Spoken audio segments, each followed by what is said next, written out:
So the title of this session is How Faith Enters Poetry. And I've been thinking about how it's a little loud, how it takes a measure of faith just to embark on the production of a piece of art at all. Like any artist who sets out to produce something has to have faith in the idea, in the time that the time spent will be worthwhile to herself and possibly to any audience that she might drum up. It feels a little bit like being one of the Jaredites, closing yourself up in a tight little boat, hoping that at the end of the journey you'll reach some kind of a shore.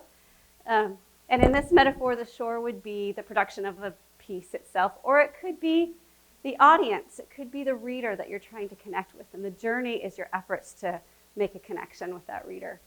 And I feel like this is related to the real subject of this session, which is talking about my particular faith and how it enters my poetry. Because I feel like if I cannot connect with a reader, if I cannot help my reader enter into the experience that I'm creating with my poem, that it's failing as art.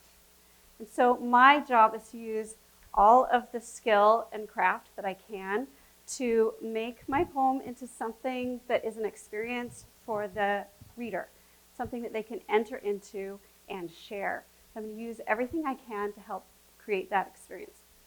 So because I like to write poetry that is faith-infused, and I like that word better than faith-promoting for reasons which we'll get to in a second, I have to be careful, because if I come to the reader with this stance that I have all the answers, I have some truth that I am now going to impart unto you, and your job is to accept it, as if I'm revealing it from on high. What I'm doing is not creating an artistic experience, I'm creating a sermon or propaganda. And I think that I'm limiting your ability to get in and access and have an experience with me when I have that attitude. It doesn't matter how inspired or righteous or even how heartfelt my religious content is. You're not going to have that experience, and it won't be art. And this is something that I have to work on with my students, who feel sometimes like if the idea was inspired, or if it's about God or Joseph Smith or anything religious at all, it must have come to them written on tablets by the finger of God and therefore cannot be revised. So no, I have to explain to them, we have to have some way for the reader to access and interact. So what are some of the ways that I try to promote interaction or create an experience for the reader with my poems that are faith-infused? One of the ways is to defamiliarize the experience, to help my reader to see something fresh. This kind of goes against our culture's tendency to sometimes act as if we have the answers and all the revelation has been given. But I want, even in the religious context, for them to be able to see something fresh. So I'm looking for ways to make the experience a little bit less familiar. And I might do that with surprising metaphors, or I might do that with language that is in tension a little bit with the subject. I might do that with using language that doesn't seem to fit with religious context, or other kinds of ways of making tension within the poem, which I'll get to. Ironically, I also want to familiarize the subject a little bit. By this, I mean I want to describe the experience very accurately and honestly. So sometimes we have a tendency to sugarcoat our descriptions of religious experience, and I think this is a mistake because it's dishonest. Our readers know real life isn't like that. So when I sugarcoat, I'm kind of excluding them from the experience. So I want to be honest about the difficulties of living a religious life. However, that doesn't mean that I'm going to nitpick or whine or elaborate on the negatives either, because that's dishonest in a different way. And you can have propaganda on the other side as well, which is something that I struggled with when I was editor of Dialogue, because I would get a lot of very preachy sermonistic poems on one end of the spectrum, and a lot of very preachy sermonistic poems, unhappy, whiny, on the other end of the spectrum. And they're both propaganda and not art. So we want to be honest about the difficulties in a faithful way, and that's tricky. I want to find ways to question faithfully. I want to find ways to push against or angle against the easy answers so that I'm producing a little bit more of a nuanced or complex picture of how faith works and what it's like to try to live a religious life. I believe that by showing the flaws in potential religious experience in a nice way, that I'm allowing the readers to access better, and I believe that my readers can take it, and I believe that the gospel can take it.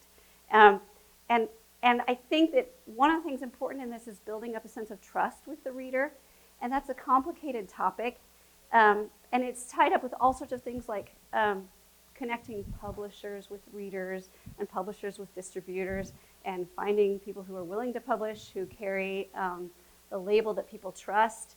And I'm really grateful to organizations like the Center for Latter-day Saint Arts and Association for Mormon Letters for the work they're doing in these areas.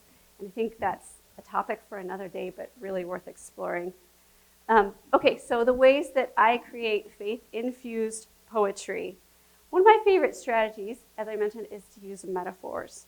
I think when we use metaphors, it creates sparks in people's minds. It makes their minds jump, and this is fostering interaction. They're trying to figure out, how is it like that? How does that work? And the best metaphors do their dancing in images. So every time that I refer to images, by which I mean things that you might see, but also smell or hear, I'm activating that part of your brain that gets you involved. So now you're having an experience along with me in the poem. So I'm going to read a poem now. It's not on your handout, so you're just actually going to have to listen, in which I've got a driving metaphor of us being instruments in the hands of God. So how God uses us to get his work done. So I hope you'll listen for the metaphors in this poem. Lord, make me an instrument of thy peace. Okay, let's get this straight. When I said it, I meant tool, tackle, widget, implement, device. Something cool and sharp with important work to do. A screwdriver, maybe, scalpel or forceps, ophthalmoscope. I would have settled for tweezers, chopstick. Heck, even a toothpick has its dignity and place. Raspberry seed, lunch with the boss. Or if we're thinking music, how about a harp or piano? I could pluck and finger thy word for the world. But I'm clumsy, I get that. Then why not go large with chimes or a kettle drum? Or a sassy trumpet blazing with thy breath? Sure, I'm not gong strong, nor flute pure, but maybe I could be bagpipes or viola, that plain older sister. Moving into middle age, I begin to see the joke and joy of what you've made of my life. Yes, your breath has been in me, and on days I manage to flatten myself thin enough, translucent as waxed paper, I vibrate, resonant in your wind. You humming through me, curious timbre, ticklish, tangy, and strange. Good enough. I'll be your holy kazoo. Salah. So I'm hoping when the reader encounters this poem that they're looking at those metaphors and asking questions like, what would it be like to be used by God the way a chopstick is used? Or what does it mean to flatten myself thin so that his breath can blow through me the way a kazoo is used? And this is promoting interaction, and hopefully the reader becomes engaged. Okay, so another way that I might use metaphor is in a surprising application of a familiar gospel symbol or story. So I have a whole series of poems appropriate to what we're doing today about Adam and Eve. I'm so interested in the ways that the story of Adam and Eve applied and speaks to our lives and ways we might be informed by it. What does the story of Adam and Eve tell us about our marriages? What does the story of Adam and Eve tell us about our shames? An example is my poem Thorns and Briers, which you guys, I think, have there, in which I was thinking about a difficult situation I was having at work with a lady, a coworker who I was not getting along with, who was rubbing me wrong. And I was trying to think of how to pray about this situation. So I'm not going to read it all. I'll skip down, you can see. Thorns, briars, and noxious weeds. I didn't know it meant you, the lady at work. Daily, I bark my shins on your edginess. Why can't I break your orbit, scrabble free from your tack? The world is like this. The world is a gunky barbecue, a sagging bumper, fretting dogs in the distance, hangnails and scraped palms, splinters in the skin. I signed up for this when I ate that fruit back in the garden, that boring, gentle garden. I hadn't known that this would be the adventure, this torque and tonnage of dailiness, leaden and dull, intermittent toxin, sporadic sublime.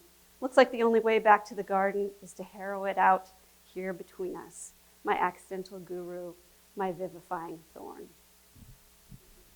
So I'm hoping when the reader reads this that they'll ponder what are the ways that this story applies to me.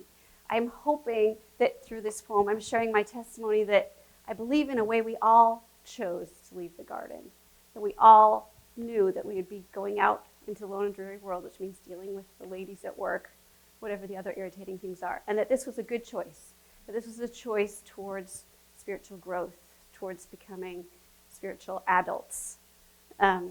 Hoping other people will see that too, and I'm hoping that because I created art out of it instead of telling a sermon, that it becomes more accessible and the readers can interact more with it. Besides, in this poem that I just read, besides the fact that it's got a metaphor that we can apply, there's something else going on that I want to talk about, and that is, it's talking pretty specifically about the difficulties of trying to live a religious life, of trying to act like a saint. And I think this is important. It's a big theme in my work, and it's a big theme in my life. I feel like it's a big part of my testimony. I think that it's one of the best things about our particular church, that we actually believe that God knows that we are weak, and that the fact that we believe in continual progress and eternal progress also means that we believe we're continually falling short. And I think this is an exciting thing. It's one of my favorite aspects of the gospel. And I think a really good example of this is the prophet Joseph. So when I set out to write a poem about Joseph Smith, I thought, I cannot leave out his flaws. It wouldn't be honest, but more than that, it's one of my favorite things about him, that God used someone who is flawed to accomplish something great. So I'm going to read you this Kinsukuroi for Joseph Smith. How many of you were here last night? Okay, almost everybody. So Sister Eubank talked about, I was so excited she introduced this topic for me. She talked about this Japanese art. She called it kintsugi. The word I found was kintsukuroi. But that when the beautiful pottery gets broken and then repaired with gold or with resin laced with gold, in a way it becomes more beautiful because it has on it the evidence of its journey and also the evidence of its flaws, and that makes it a more precious and beautiful thing. And to me, that's a good symbol for Joseph Smith. So again, I'm not going to start at the beginning. I'll start a couple lines down. Kintukuroi for Joseph Smith. Yes, he was rough, the coarse coupling, the intersection of dimensions dirty and divine, the rustic needle on the holy phonograph. But I can forgive the static. Who wants a perfect prophet? Hick and height, scrub and scripture, limp and lamp. He was a handshake with the heavens, calloused hands, constellations unnumbered, matter and antimatter, not immaterial his fumble and slop, his gimpy, stuttering lope towards loft. I need his lusty, sloppy flaws. I am drab and itch myself. I prefer a dusty plow. I'll make my home here among the homespun and angel feathers. Okay, so I'm hoping people aren't turned off by me mentioning his flaws, but darn it, people know about his flaws. So, let's acknowledge it. Okay, so another way of helping the reader see something fresh is by creating some kind of a tension within the poem. And I think that's integral to all pieces of art. I think we see it in the visual art that we're looking at. It's what makes music beautiful, is those tensions and the resolutions. Ways that I could create tension might be with sound. I might have the sound create the tension, or I might have sound that is harmonious with itself, but it's creating tension with the subject, or especially if it's a potentially sermonistic subject. Another way would be just to find some surprising language that we wouldn't normally use for that subject. So I like to draw language from just daily, gritty, suburban life, like my life, to describe spiritual things. An example that I'm not going to read you, but just tell you about, is I have a poem, you've got it there, called Prayer, in which I'm talking about longings to connect with God, but I'm using words like Google and Walmart and Yoo-hoo, and I'm hoping that I'm kind of jostling the reader into thinking about how is my religious experience connecting with my daily life too. Another way that I can invite the reader into the experience is to make him or her laugh. I love to look at the funny things in our Mormon culture. I'm doing this not to undercut faith, but to illuminate it. I think that when we ask ourselves, why is that funny? It helps us to learn a little bit more, and I think grow in affection for our particular culture. So an example is my poem, Angels of Mercy. I'm not sure I have time to read it. Maybe I'll read it. I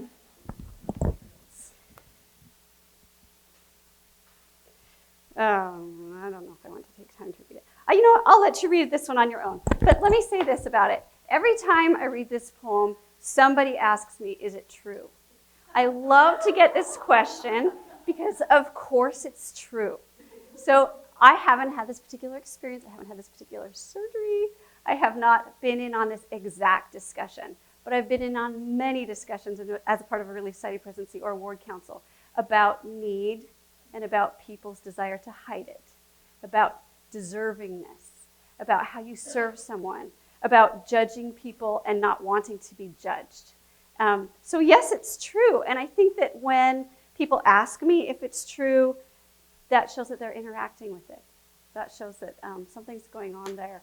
I hope you'll take time to read that poem. Okay, finally, one of the things that I do when I have a religious subject that I want to make it easier for the reader to enter into the experience of is to find the ways that it touches ground. Find the ways, the edges of the experience and the ways that that we can enter into it maybe from our lives and from the edge of the experience. So an example by edge that I mean of what I mean when I say by entering by the edge is I was asked to write a poem about the atonement for an exhibit that was going up at BYU. And I was just daunted by this task. I couldn't find a way to enter this experience. I wasn't there, at least not before the veil came. I don't know what it was like for Jesus to go through that. It was very difficult for me. And I finally decided if it's hard for me to enter that experience, it's probably hard for the reader too. So I'm going to write about the difficulty of telling about it. So that's how I was able to access that difficult experience. Another way that you could enter a subject is by focusing on very specific details. For example, another poem I have about the woman at the well, and I focus on the bucket. Like the actual physical sensory details can help you too. I'm going to end with this poem after I'm done reading it. So I just want to say before I finish that I hope with the poems that I've shared with you, you've been able to see my faith and maybe be more encouraged in interacting with art in a way that will increase your faith too. This is Gethsemane. I don't think you guys have this one either. I want to tell the story, but there is no approaching this strange crux of everything. Come at it sideways. Come at it from the edge. Picture then a hard scrabble patch of land, rocks, an olive tree, sparse, struggling desert grass. The rocks have been waiting. The wind has been waiting. The living souls nearby sleep through the whole thing.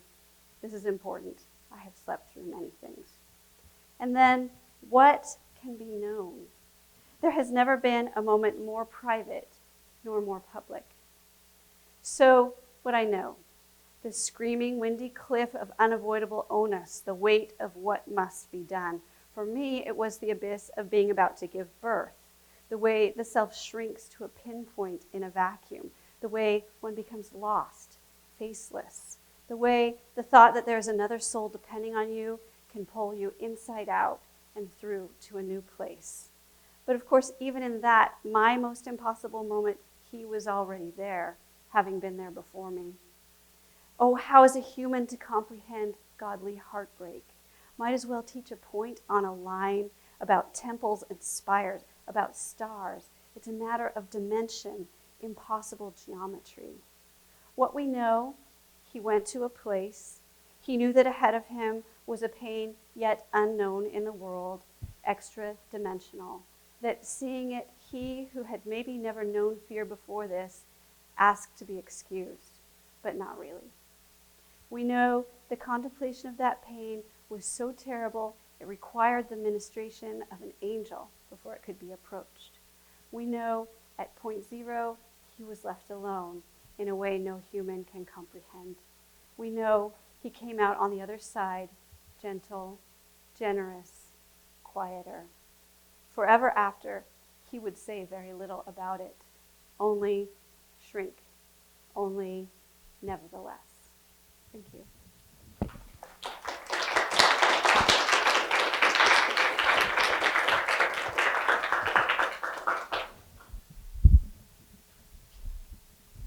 Oh, you need this.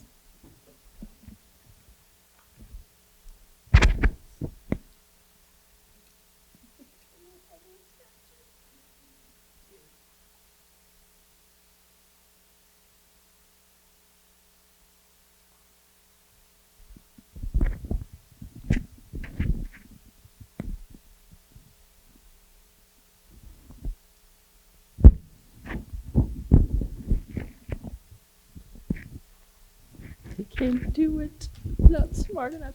Is it on? Oh, okay. You can hear your heartbeat too. Yeah, thump, thump, thump, thump. Okay. Before I begin, I would like to do 3 advertisements. The first advertisement is for Darlene's book. Gethsemane is in her book. So you have the chance to buy that book. And this book, this is produced by, this is a book that came out of a symposium at BYU honoring Eliza Arsenault's 200th anniversary, her birthday, her 200th birthday. And it's about a journey of women's lives from the creation through birth, through their growing up years, through having children and family to death. And it interweaves the poetry of 19th century Latter-day Saint women poets with contemporary women poets. And because BYU Studies, it was published by BYU Studies, and I was one of the editors of it, and it's out of print. We were never able to sell the book because there were some problems with one of the poems. The estate wouldn't let us sell it after they gave us permission. Then they said, we only gave you permission to print it, not to sell it. So we could never, so we have brought these books. This is the last ones that there are, and you can take them home. We hope you will take all of them home because we had to carry them in our luggage. They make lovely gifts for Mother's Day, for birthdays. And, you know, I have to say, this is the best project I was ever involved in. I just loved this project. It was all done by women. And it's really a good book. You know, I only have one poem in it, so I'm not really talking about my work, but it is a beautiful telling of women's lives. And so please take all the books, and I hope you'll read it. And I hope you'll read it from beginning to end. You need that shape of the book to understand it. So please take this home and take all the others that are on all the chairs. So, and it's really a nice book. Now I will proceed to, and my book is Salt, my little poetry book, and it's available. I get to sell it for half price today, the publisher says. So it's, and my husband, raise your hand, Kless, he's here with me, and he will sell it if you would like to buy it for $10. What a deal. Okay. Now, I will proceed with my discussion. I would first of all like to thank the Center for Latter-day Saint Arts for doing the work of this conference. It means an enormous amount for artists to be brought together to feed off each other. There's an incredible synergy that's possible because of that. And the planners of this conference have done a lovely job, and thank you so much for doing that and for the opportunity to be here. And I have to thank you all for coming to our session. it thrills me to my toes that you would come and listen to poetry. Poetry is, I've just always been fighting for it my whole life, and it's not your like rock star status genre these days. It used to be in the 19th century, those poets were the rock stars, but we're not. But we appreciate, it's so wonderful to see that people still love and appreciate poetry. And the poetry of faith too. It is more difficult than you might imagine to write poetry that explores or examines faith in a meaningful way. Speech has always been considered a better form of communication than writing, because when you speak to someone, you are in their presence, and they can see your expression, they can hear your tone, they can see what you emphasize, and the communication is better in speech. When you write something down, you never go with it. It goes off by itself if it gets printed. And there's a lot more possibility for misunderstanding or for difficulty of communication. And I think all poets have joined with Mormon when he says in Ether, "Thou hast not made us mighty in writing. And when we write, we behold our weakness and stumble because of the placing of our words." And also another reason why it's greater to speak, especially of testimony or faith, is because the Spirit is there and communicates to you what the speaker is trying to say and maybe not even able to put in language. But if language is what you got, then it's what you got to work with. If you're a poet, that's what you have to work with. And there is a difficulty there because of that.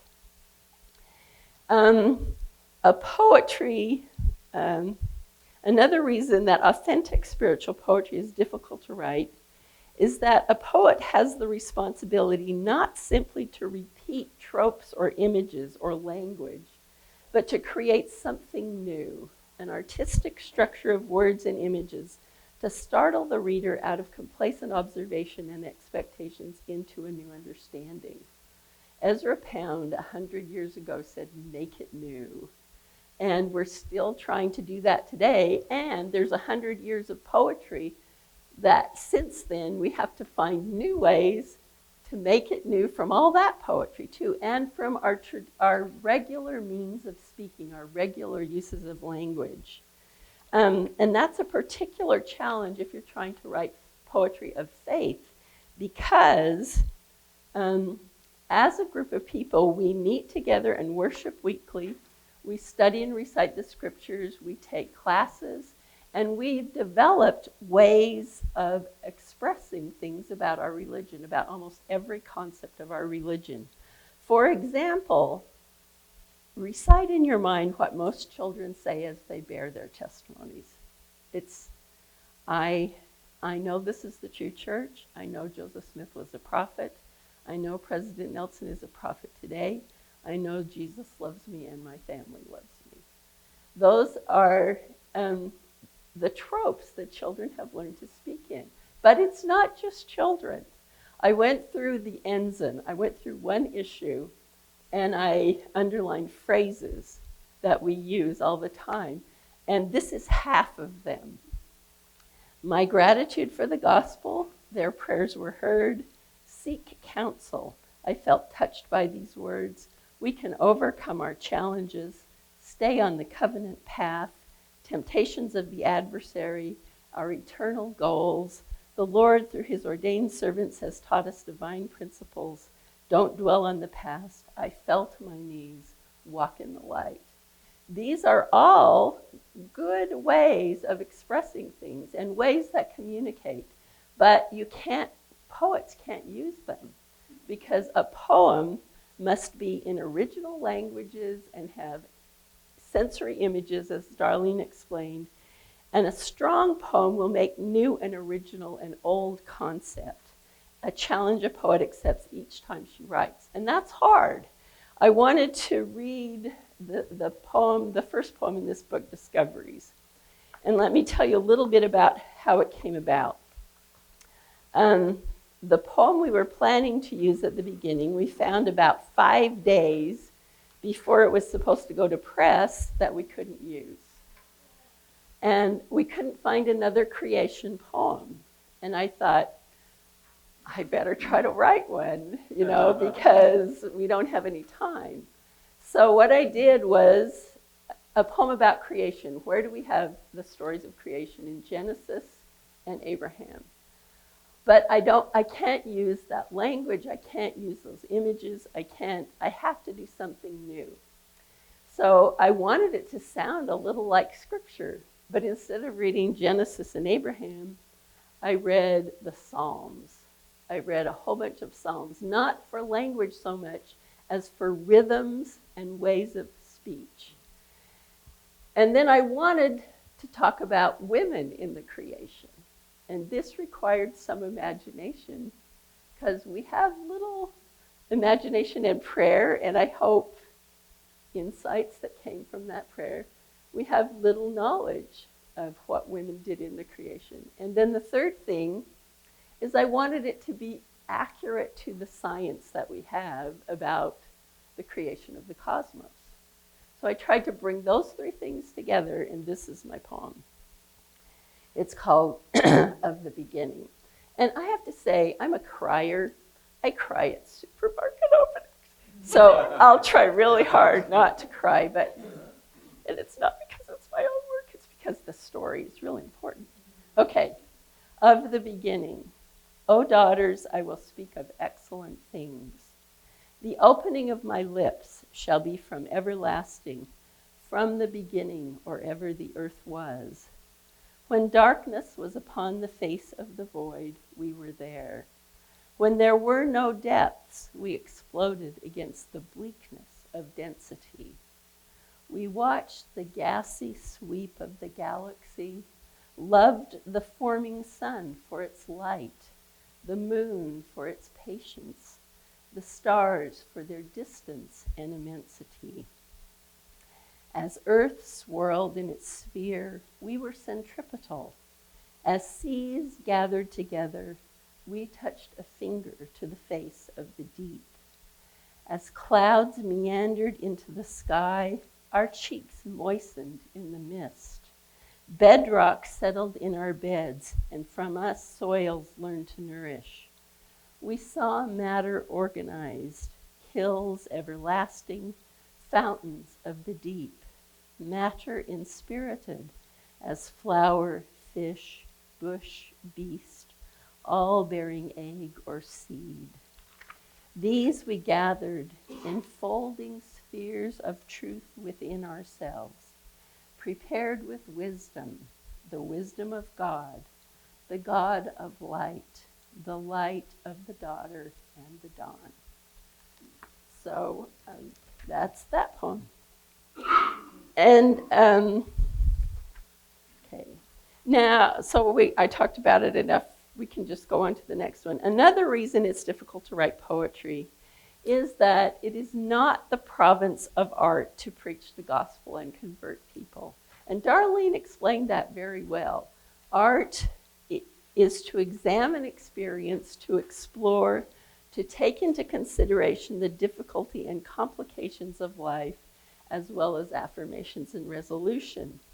A good poem will never preach or consider only one side of a context. It will, in one way or another, acknowledge the complexity of the event and the human frailty and error we are involved in and part of. And in fact, it is the presence of the holy in the everyday that sometimes makes it possible to convey an experience of spiritual significance in a poem with authenticity and power, as Darlene read in her poems.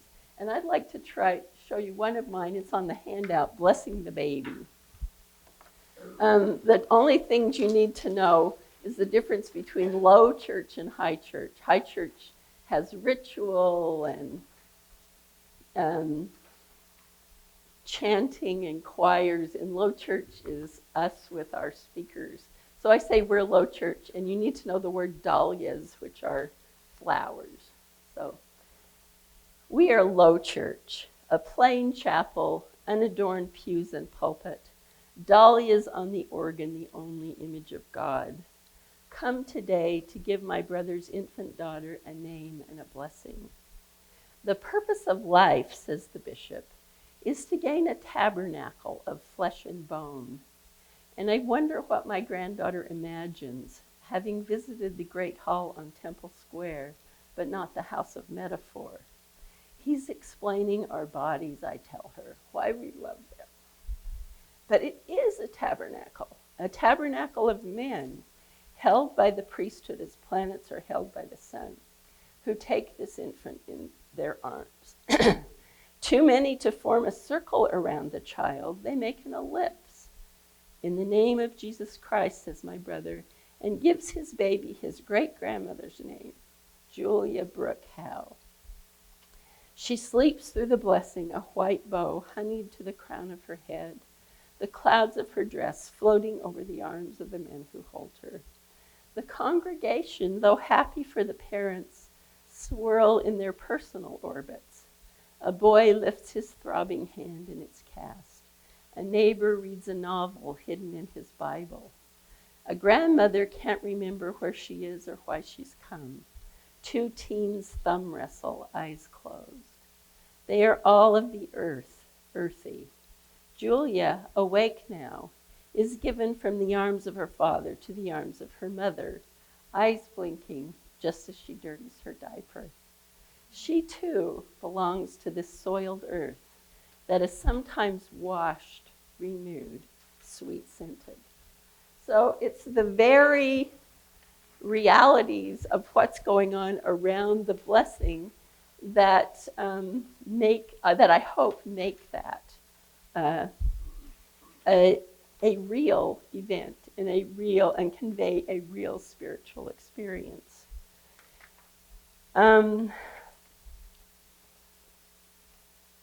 Consciously or consciously, the poet has to consider the audience she is writing for.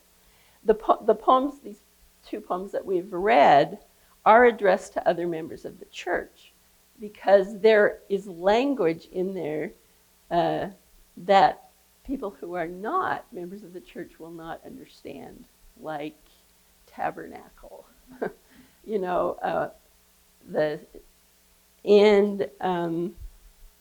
and they don't understand our version of the story of creation. But in publishing my two collections of poetry, I've wanted, in just publishing poems in general, I want to write to an LDS audience and also a broader audience. And Flannery O'Connor has been my mentor. She's a fiction writer. She's from Georgia, she died in the early 1960s. But she was a Catholic writer, and she was a devoted Catholic writer. And she thought long and hard about how you be committed to your vision of Jesus Christ and write to people who are not at all. And she wrote about, so I'd like to read a couple of things that I learned from her. She said, the first requirement is that a writer must penetrate the natural human world as it is. She said the sorry religious novel, because she was a fiction writer, but she should have said the sorry religious poem, comes about when the writer supposes that because of his belief, he is somehow dispensed from the obligation to penetrate concrete reality. He will think that the eyes of the church or of the Bible or of his particular theology have already done the scene for him, and that his business is to rearrange this essential vision into satisfying patterns, getting himself as little dirty as possible in the process. But then she said in another place, none of this is to say that when you write, you are supposed to forget or give up any moral position you hold. Your beliefs will be the light by which you see, but they will not be a substitute for seeing. In other words, you have to look at what really is and not pretend it's better, not pretend that our lives are settled, that we don't have struggles, that there are not consequences to things. But she also said, in the greatest fiction, and I would add poetry, The writer's moral sense coincides with his dramatic sense, and I see no way for it to do this unless his moral judgment is part of the very act of seeing. So I infer that what she asks the Christian poet to do is represent the world accurately and also, at the same time, use her faith and moral vision in creating the poems that portray what she sees. And sometimes I am able to do this. I hope I try to do this. I'd like you to look at the next poem in the handout, which is All Things Sing Praise. Now, this is a poem in which it's a Thanksgiving poem, believe it or not. I wrote it at Thanksgiving, or I thought of it at Thanksgiving. I wrote it for a long time. But I thought everything sings praise, and it all sings praise to God, and we should be singing praise to God. And then I just observed around me for days and days and days all the things that are beautiful or quirky or wonderful, or that if you pay attention to them, they're just amazing, that they're part of the world. And I hope that's what is conveyed. But I have to say, some poems have a lot of rhetorical sense. Some poems are a roller coaster ride. This poem is a roller coaster ride. Just sit back and enjoy it. Don't try to, there's no deep underlying connection of the images that lead you to an explosion. It's just, I hope it just makes you feel praise. So all things sing praise. The anteater's tongue licking praise in the tunnels of the termite mound. The alpaca spitting praise, ole. Serrano peppers praise in perspiration. Plastic praise, the Taj Mahal, a million interlocking Lego blocks. Drawbridge praise, slowly, slowly opening. Elevator praise crescendoing on the 90th floor. The uplifted pinkies praise of the saucer. Praise of the white matter of the cerebellum. Nervous praise of the nerves. Praise of the prosthetic standing in for the missing leg. Single-tone praise of the tuning fork. Praise of the iodine stinging a cut. Humble praise of the blue spruce chopped down. After dark, a pile of bad potatoes glowing praise. Praise snored or snorted by the contented pug. Corn silk praise fertilizing each kernel. Sticky praise of the traveling cocklebur. The worm's quiet praise eating the earth. And the last poem is another poem where I've tried to look honestly at a subject and use my faith in exploring it. And what I'm looking at is this old rock formation that's on the coast of Ireland that kind of looks into the bay. She looks like a woman crouching in a shawl, and she's called the Hag of Beara. And I thought of her both, I'm always looking for images of Mother. And I'm also looking at her as having the same ability to comfort people that Christ has. People do come and leave offerings for her. She's from ancient Celtic myth, and they leave coins and fruit and things for her and ask for blessings. So this is my poem about her. The Hag of Beara. She sits on her haunches, arms resting on her knees, a shawl about her, made of whatever you see. Cloud, sheepskin, rough spun wool, draped seaweed. She watches the town, the bony hills, Mishkish behind them, that's a mountain. The bay waves frothing to escape. Watches the moon rising or the sun. Salt-coated eyelashes sometimes alter what she sees. No wave breaking can move her, no hurricane. Winds that blow gulls onto the cliff she scarcely feels. But the suffering, so heavy. Only granite could bear it. She's become granite. To see the wounded wander the world, hiding their shame. She already knows, has seen them crossing deserts, oceans, and years, hoping to rest their foreheads against her shoulder.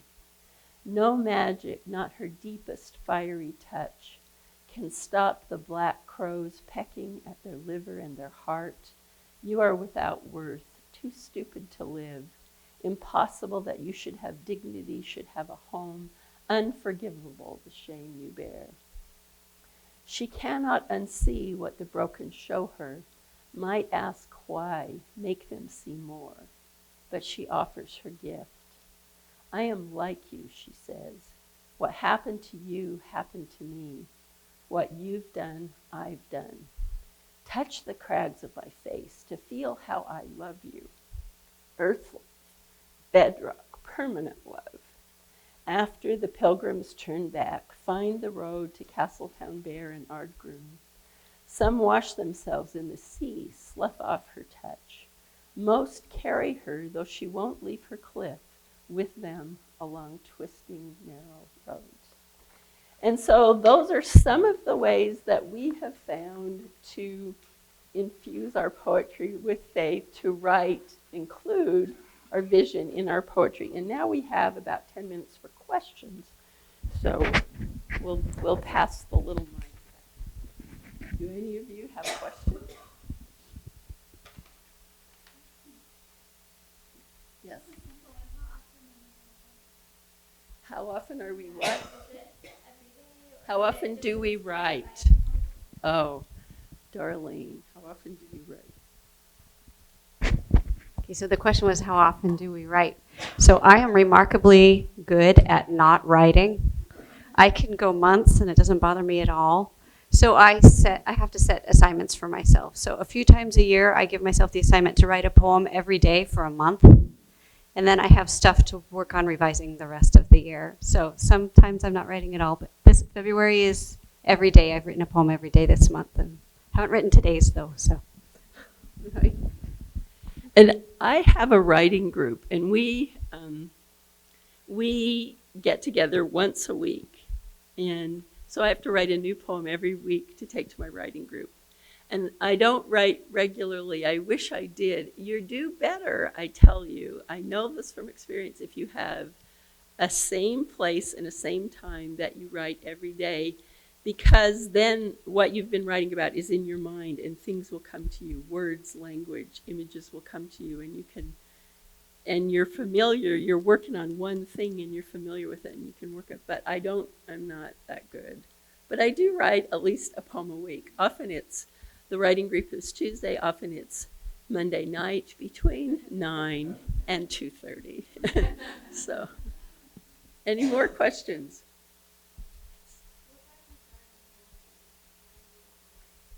I don't even know. I just started writing it, and I hadn't studied. I hadn't even read it, which is, the funniest thing I ever heard a student say was, I like to write poetry, but I don't read it. Because that means you haven't studied it. You don't understand the tradition of poetry or anything about it. But I wrote it before I studied it. And then I started studying in school, and I thought I was going to be a fiction writer. But when in my doctoral program, I wrote both fiction and poetry, and the poems got published. So I thought, oh, this tells you something, that I'm a better poet than a fiction writer. So that ever since then, the middle of my fiction, of my creative writing PhD, I've been writing poetry. Which is surprising, because don't you think that there's more ways to publish fiction than poetry? I mean, yeah, poetry has no glory, no rewards at all. 5 minutes. Okay. Other questions? My answer to that question isn't very interesting, so I'm not.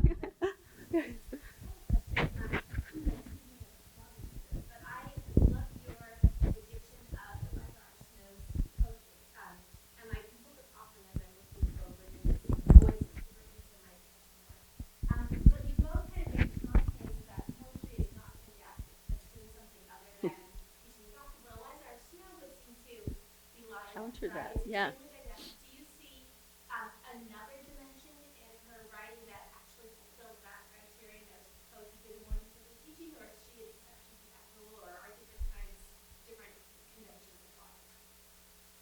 I'd say the latter, the last thing you said. We write according to the conventions of poetry of our time. And so, and our time, because it's such a complex time, because we're bombarded with so much, you can't write poems of simple architecture like that successfully, very believably. They're too easy for our time, you know. But Eliza Snow, well, in the 19th century, that wasn't the case. You were trying. A lot of her poetry is very strongly didactic, and a lot of it is, you know, some of the poems when she's writing about how they're forced from their homes in Nauvoo and they go out, it's very strongly protesting that treatment and protesting what has happened to the saints. But that's not the convention of the times we live in. And it's also not the way of perceiving art of our community. So it wouldn't work for us. But that's a good question. I also have to say, I didn't edit that book, but I love that book. Karen Davidson and Jill Mulvey-Durr. But I did write a very big and very nice review about that book. That's probably why, yeah. So, yeah, great. Very quickly, I missed the first part you just addressed. When you write about your faith or write about faith, do you write as a general faith or do you try not to exclude a very specific people as a woman's out of the center or just Most of my stuff I write as a Mormon woman. I don't try to hide it. I find it a really interesting subject. So that limits me severely in my opportunities to publish, which is a very big, difficult topic that I'm very opinionated about, but for another time. And this has to be the last word because our time is now up. I tried, like that dictum of Flannery O'Connor, I try to write from my experience of my faith and my belief in God and my belief in the truth of covenants and the truth of the church, and let that inform how I look at any subject. So I'm not particularly often, sometimes I do. Like in Blessing the Baby, I was bringing my own faith. I have a poem about Mary. I tried to imagine, I tried to enter Mary's consciousness and write about the birth of the Savior and all the story through her eyes, because we never hear from her, and she was kind of centrally involved. So I tried to write that. But usually I try to look at any subject from the perspective of faith and compassion and look at it that way. Yes, thank you so much. We have really enjoyed this, and we appreciate your enthusiasm, and please take away all these books. Great presents to give people.